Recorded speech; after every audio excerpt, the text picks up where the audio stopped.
All right. Hi, welcome to the Accidental Artists online event. And I'm so glad to have Amber Bonnici here. And did I pronounce your last name right? You betcha. Okay, good. Okay, good. And I just want to kind of thank you for coming. And I'm so glad people are here because the whole point of this online event is to kind of show people that you don't have to be, a professional artist to enjoy life and use art to enrich your life. So anyway, I just want to say thank you for coming. And can you tell us a little bit about yourself, Amber, and what you do? Sure. So my name's Amber Quile Mailani Bonnici, and I live on the big island of Hawaii. Woohoo! Oh, Hawaii, I wish I was there. I know you do. Ah! Thanks. Oh, it's all good. So I live here. I've got my husband and my two boys, and love living over here. What I do is I am a women's empowerment mentor, meaning that I use art, I use creativity, movement, and spiritual connection to help women tune into their soul purpose, what they're meant to do on this planet, and to live it. Because many times, especially as women, we get into like the doing of things and we get into what we think the shoulds, right? Right. And so I'm all about having women tune inwards, tap into their own energy and self-care so that they can really create what they want in this world. And I do that. And I also, I've hosted several interview series and telesummits and online retreats. And so I know what you're going through, Heidi. So good for you. It's so much fun. Oh my gosh. I have been so inspired through this process. Awesome. Oh, well, yeah. So I know you talked about being like a women's empowerment. Can you tell us a little bit about how you became an artist? Yeah. So this is part of my artist journey is the really informs the way that I teach. When I was younger, I loved drawing. I probably like 8 or 9 years old, I was obsessed with horses. Like I would draw all these different horses, and my mom had this sketchbook that showed you how to draw horses.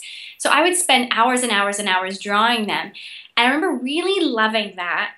And then sometime at school, I don't remember what the actual comment was, but I really got the feeling that I wasn't good at art, that when I was drawing, I couldn't make things look exactly like the way they showed up in the world. Right. It was like, and I felt because I couldn't do that, that art wasn't my path. That wasn't something I was good at. And so from that point on, I decided to go the band route. I decided to do music instead. So I studied music all through junior high and high school. And that was the pathway I took until after I had my second baby. I was going through my dark night of the soul thinking, what the hell am I doing? Why? I'm home with my kids, and this is what I wanted, but now I'm so miserable, and like I felt like I don't think I would have gotten out of bed had I not had my baby going, wah, wah. I'm like, all right. So I ended up finding this book called The Gift of a Year. And the premise of the book was that you choose one thing that you want to focus on or that you want to do for yourself for the year. And I love this because so much of what I was doing was for my kids and for my husband. And I thought, okay, I felt guilty about taking time for myself, but I thought, okay, if I can do one thing, then, there's space for one thing for myself. And so I wrote down this list of all the things I would want to do, and out came painting and writing. And I'm like, I haven't done that, I don't know, since like 3rd grade or something creatively. And the very next day in my inbox popped an email talking about an online painting and writing mentorship program. And I was like, ah! It was like the signs, like the clouds parted in the heavens. And I was like, I meant to do this. And from that point, I painted for like the first time in, I don't know, 20 years. Wow. And loved it and really got into it and found my own expression of art. And from that point started then, sharing my work with my friends, then getting it out to galleries and then online into the rest of the world and then teaching. So it's been this progression.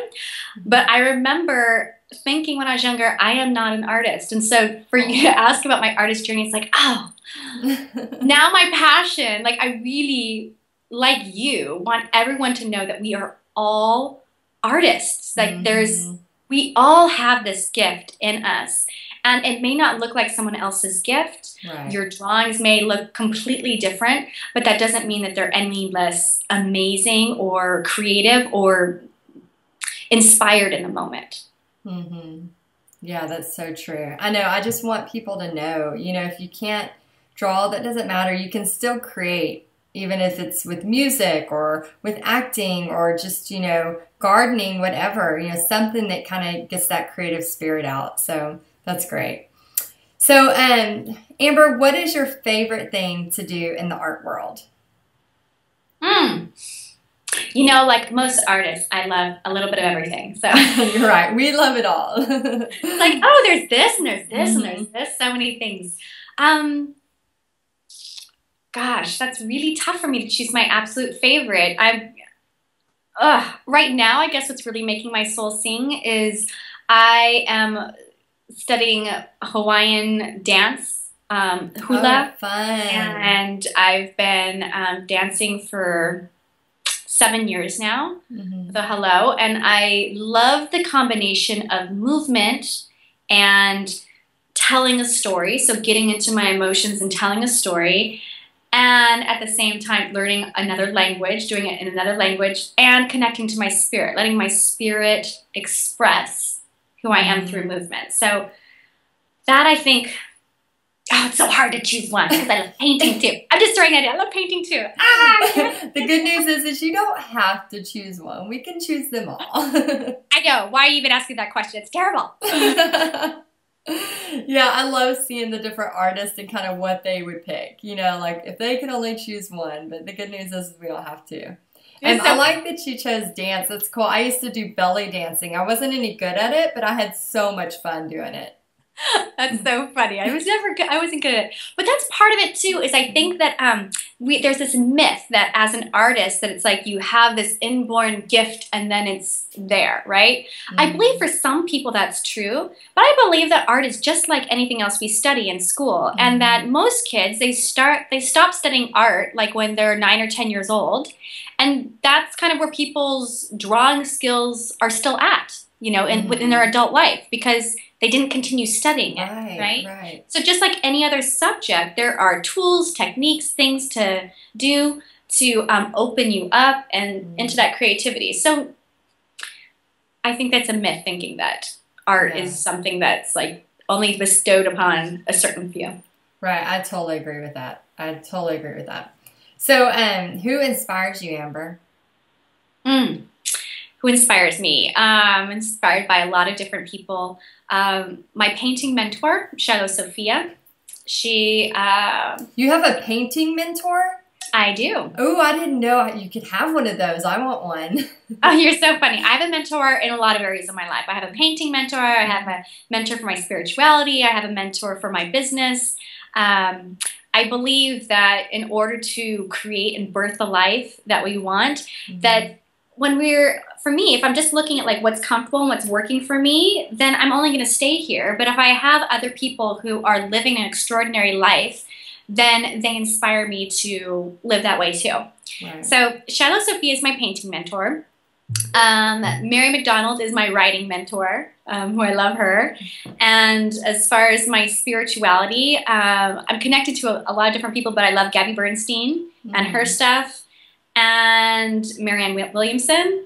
And then my business is, right now, Shanda Sumter is my business mentor. So I'm inspired by all those powerhouse women. Yeah, it's easy to be inspired by those powerhouse women. So how do you, this next question's really cool. How do you overcome the voices in your head that stop or criticize your art? I'm excited about this question because most of us, when we think that we're going to create art or we're thinking about sitting down to do it, there's that voice that's like, oh, you have better things to do, or you're going to create something that's not even going to be good anyways, or, you know, we all have that voice in our head. And I think that sometimes we think we're the only ones with that voice, and it's totally not true at all.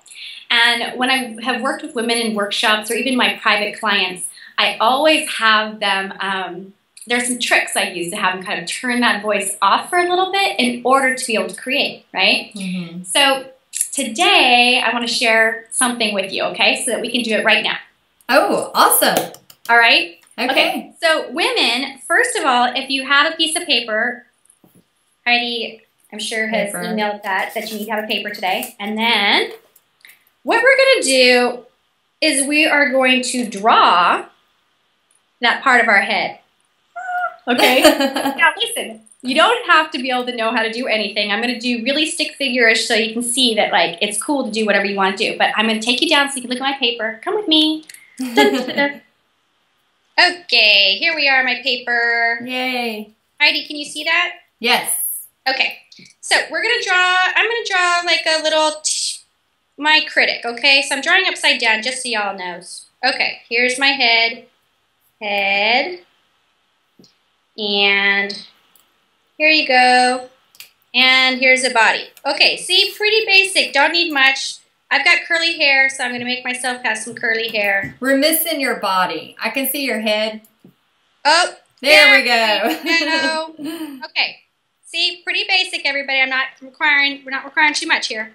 And then the critic, you know, she's a little bit, here's her eyebrows and her eyes, a nose. She's not so happy. She's a little bit grumpy, right? Frown face. Oh, mine's sad too. I know, poor thing, right? Right. So she's like, no, you can't do it. You can't create art. No, blah, okay? Poor thing, okay? So what we're going to do is I want you to take your piece of paper. Oh, I'm going to, so you can see me what I'm doing. I'm going to rip her out of my page. But she's not totally getting ripped out. She's just going to go on a journey. So here we go. Ripping her out. Here she is. And we're going to put her someplace where she can hang out while we do our art, okay? So if I was thinking, you know, maybe she'd want to go to the beach, but I don't really have time to take her to the beach right now. So I'm thinking maybe she might want to, I think she's going to want to hang out and have some tea. Okay, so here we go. Take up the journey. Going to come with me over here. I've got my stuff. I'm going to put my little teacup over here. She's going to drink some tea over here. All right? Now, I know part of you all thinking I'm being totally ridiculous, but I love it. I can't wait to see the outcome. Whatever works, okay? So that's the first step to kind of let go and move past those voices in the head, okay? The second thing I want to do is I want to leave you in a short visioning, okay? So what I want you to do is to close your eyes and to take a few deep breaths, breathing all the way into your belly and releasing any tension. And that there's nowhere you need to be except for right here, right now, no expectation. And I want you to imagine that you can ride an elevator from inside your head all the way down inside your heart. And you're getting off the elevator and you decide to go ahead and walk up to the doorway of your heart. Now, I want you to imagine this doorway. It can be anything and it can look like anything you want. And knowing that on the other side of this doorway is your wisdom within, is that part that loves and honors you, that creative, beautiful, juicy, wonderful part,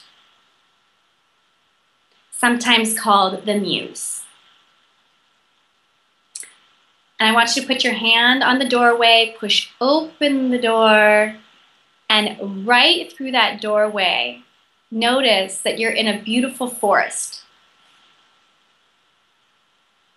Notice the smells, the sounds. Notice the colors all around you. What types of trees. And you see a pathway before you, so you start walking down the pathway through the forest. And you feel really at peace. You feel really connected. And as you come around the corner, you see a giant grandmother tree. So huge. And you decide, oh, I want to sit down. And so you sit down and put your back against this tree. And you feel just really grounded, that there's nothing you need to figure out, that you have all of the answers. And so as you're sitting with that back to the tree, you notice someone walking towards you.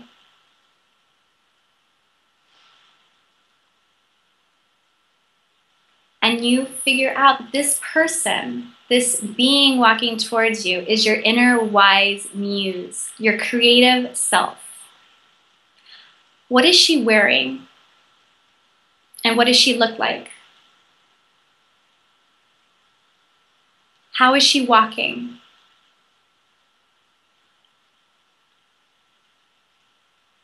And she comes up and she said, can I sit down beside you? And you say, oh, yes, please. And so she sits beside you. And she takes your hand. And she looks at you and she says, I am within you always.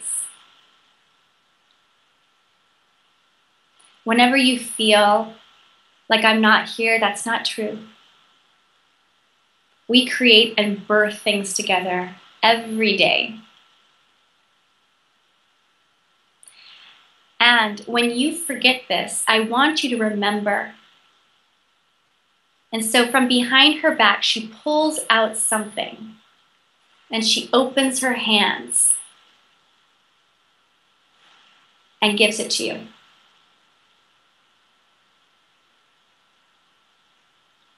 You take her gift and you hold it close to her heart and thank her. And she walks back down the pathway. And you take a deep breath in gratitude and open your eyes. And you're here. And so what I want you to do is I want you to just sketch quickly whatever was given to you.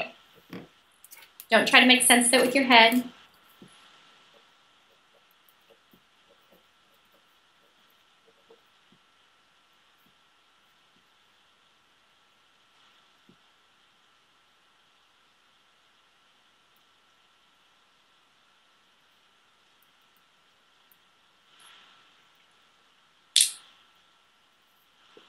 So mine, I got a feather. And when I just tune in for a moment, for me, that message is that I'm just meant to fly.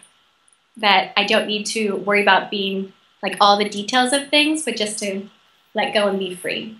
Mm-hmm. And know that for you, each one of you, you're going to have your own message, right? And so when you start to feel those voices in your head, you can do those two things.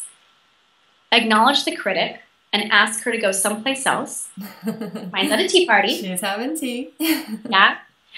And connect to your inner muse, wise person, and connect to those voices and to what she's telling you. And then go for it. So Heidi, what did you come up with? I came up with a book, and it was, I don't know if you can see it. And it was kind of like I was being told, like, you know, just the words step by step, you know, and it's so true, like on anything you do and any kind of business, relationship, whatever, you have to take it step by step. And that's kind of where I felt like, okay, just one step at a time. Beautiful. Isn't that amazing how we all have this wisdom within us? And it's like, when we can stop and tune inwards. And now what I love about this symbol too is that I want, you know, you have this book, right, that's in front of you and that you've taken from your mind and like put onto paper. So now it's like you've gone from formless into form, right? So thinking about for me, for example, with a feather, I'm going to want to take a feather and put that someplace where I'll remember that.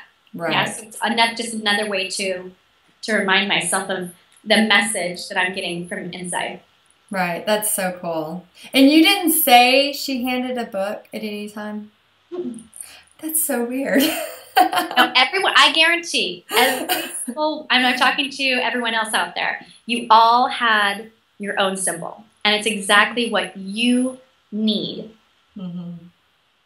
We all have this. It's amazing. Like when I do mentorship programs or paintings with people, mm-hmm. everyone has something totally different come up. And, I'll teach them how to sketch a woman, and then there are symbols that come, and each symbol has to do with your own journey. Yeah. Right. That, when I was first painting, I remember one of the things I did, my very first painting, was I had this symbol come up of a snake. And I was totally freaking out because at the time I was still heavily involved in my Christian church. And let's just say the snake isn't really like necessarily like a positive symbol. I'm like, oh no, I'm putting Satan on my painting. Right. So I was like, oh no. But then I felt like I'd journeyed long enough this painting that I need to trust that if I felt called to paint that on there was a reason. Right. So I painted this snake draped around this woman, and then had a dream about snakes, and then I was reading and researching somewhere that snake had to do with accessing your feminine wisdom. And I was like, really? Oh, because that was exactly what I was doing at the time. And that was my lesson for me. So it's like there's so much information, like not just in here, but out here that we can access, that we do access when we're using creativity. Because creativity isn't just birthed by yourself. I believe creativity is like this co-creative practice between you and spirit and source. And it's like you're making things. It's amazing. Oh, I love that so much. And I think that's like sometimes when I do paintings that I'm really nervous about, or, I'm kind of, I get that fear of, oh my gosh, am I going to be good enough to put this down on a canvas? I stop, say a prayer, and then sometimes when it comes out, I'm like, how did I even do that? Like sometimes I don't feel like my talent is at that level, in some cases. So that's pretty cool. Yeah, well, knowing that sometimes it's different too. Like in my head, I might have a vision of something, and then I'll start to paint it, and it morphs. Right. That, like I said when I was younger, I don't have the gift of painting someone of painting you looking exactly like you are. So my paintings don't look like photographs, right? Right. My paintings are very symbolistic, Frida Kahlo-ish, contemporary symbolism. So just having that freedom to know that it doesn't have to look exactly like you picture it too. Right. Yeah. And knowing that, it's all part of the process and learning and, getting better as you go. So that's really cool. Thanks for doing that exercise with us. The person I saw coming at me was really awesome, I just have to say. I know. And that's like a whole other thing to paint. Like it's like you paint that person, but we're keeping it however long, or, I'm not doing a whole here we do the face and everything, but there's all that juiciness. It's like she lives right in there. And so, yeah, everything, her clothing, her expression, her hair, all of that has some sort of meaning. Yeah, that's really cool. Oh my gosh. Okay. So let's see. I'm trying to get out of my meditation mode now. I've got all these ideas. You keep flowing. Yeah. I know. I have all these ideas for art pieces now that I'm thinking about, so I'm a little distracted. I apologize. Isn't that amazing what happens when you tap into the muse? It's like, whoa! Yeah. I wish I'd have known to go get her a long time ago. Okay, so Amber, let's see. What about I know I know the answer to this, but I still want to hear you talk about it. So do you believe anyone can use art to enrich their life? Yes. For sure. So I use art in lots of different ways, right? I use art for healing. I use art for connecting to my spiritual practice. I use art for when I'm confused and I'm unclear about something, to get clarity on things. I think that sometimes, like the definition of what art is pretty small, but I believe that it's so much bigger than that. Like, for example, if I'm unclear about something, I'm like going back and forth about a decision.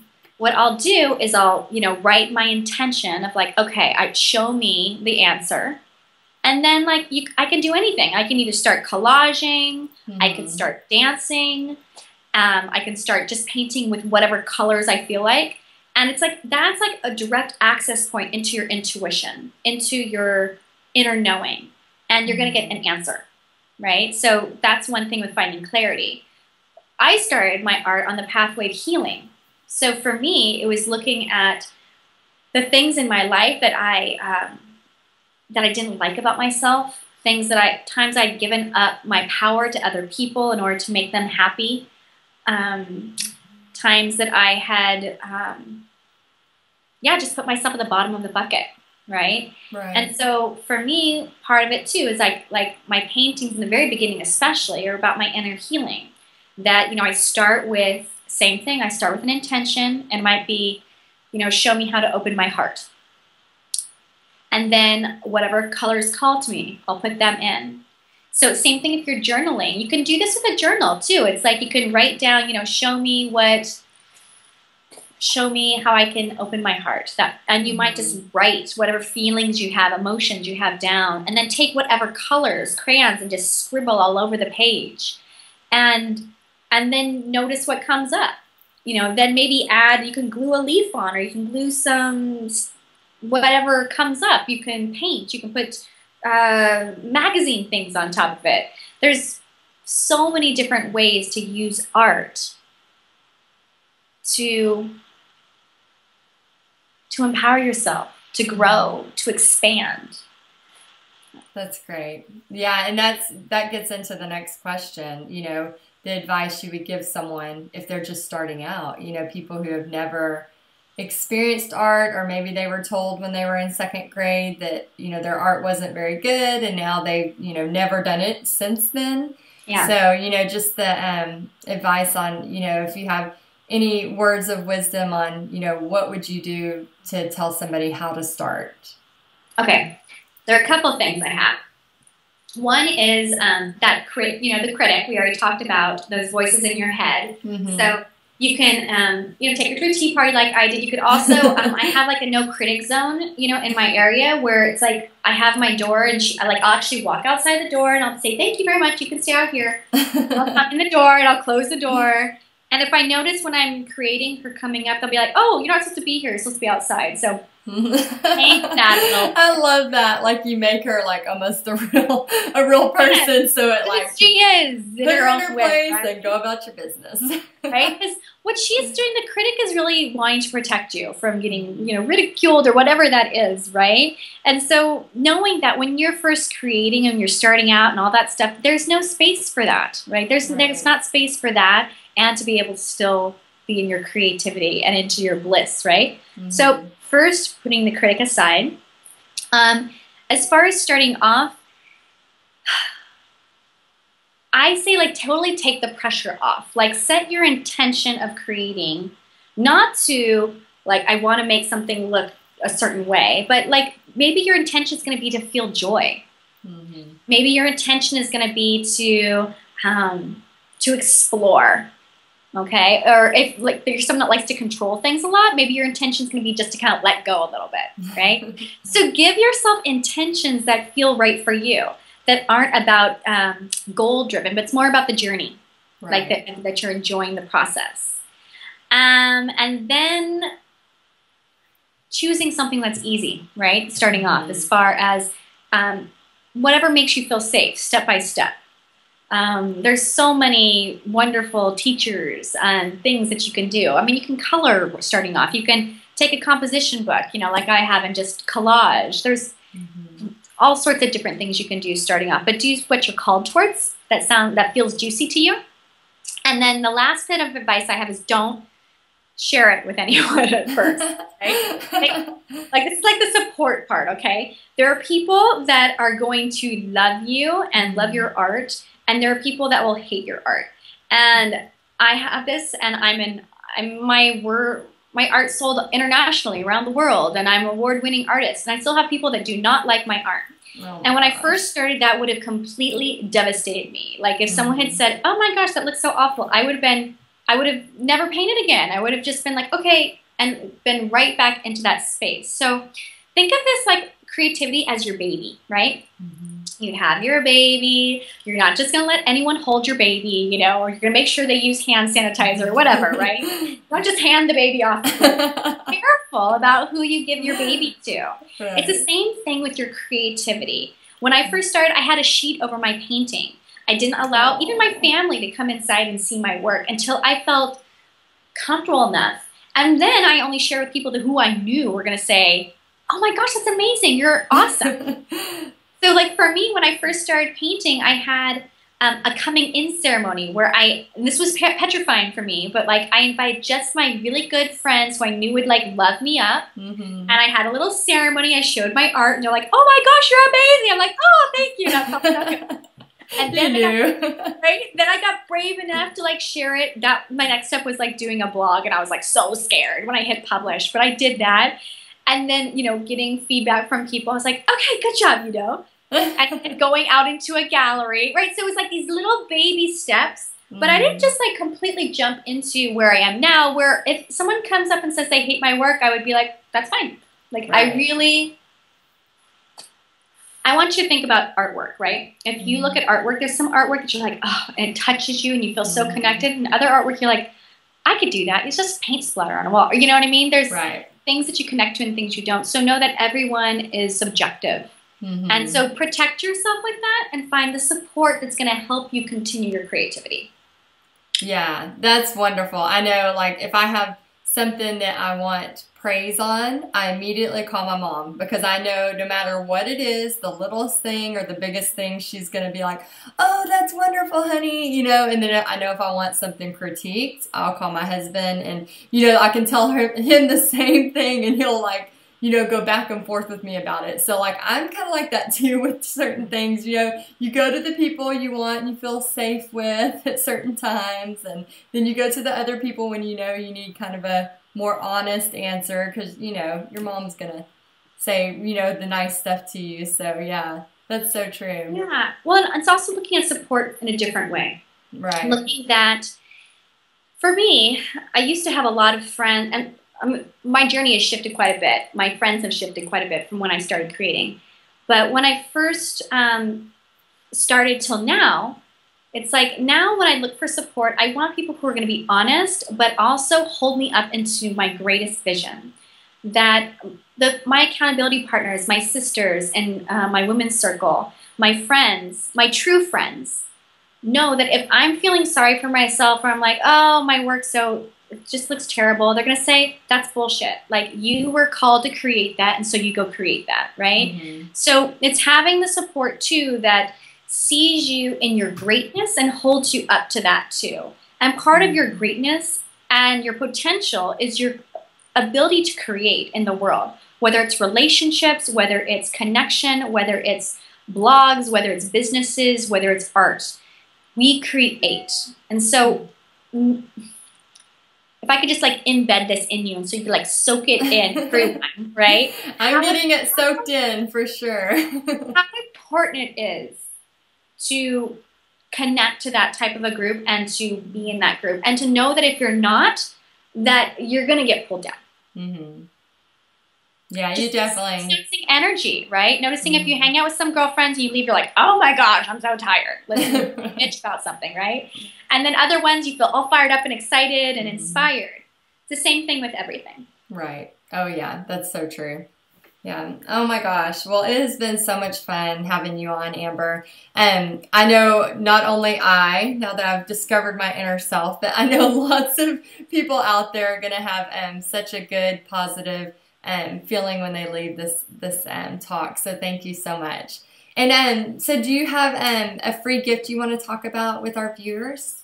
Yeah, I do. And so I was thinking about what to give you and thinking about beginning artists or artists who are starting something new. And so I have this, it's a 4-part video series. It's actually a mini retreat is what it is. There's some movement, there's painting, there's journaling, and what we do is I lead you step by step through a painting process and help you connect to your symbol. So you can either connect to the symbol that you use today on our visioning, or the whole process actually takes you through with the visioning as far as like what's your symbol to inspire you and to connect you to your vision for, you know, for your life right now. Like what is that for you? And so you can paint it and then hang it and hold on. You have yours? Here's mine. Yay! That's beautiful. I had a butterfly with a lotus flower, and I had this my little poem that came with it too. But that's so pretty. Anyway, thank you. So, I used glitter. Yes, there was all sorts of things. Oh, but I put glitter on everything, so I'm with you. So, total beginner artist. There, you have absolutely no needed experience painting, and but really, what it is, it's the retreat for you.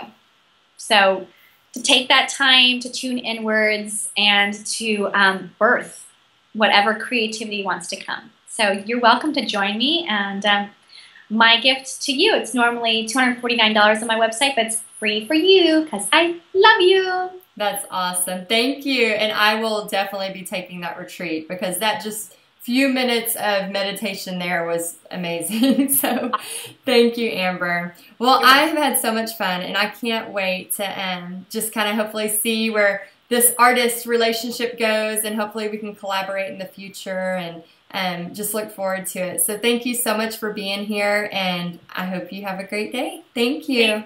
Much aloha to everyone. Bye.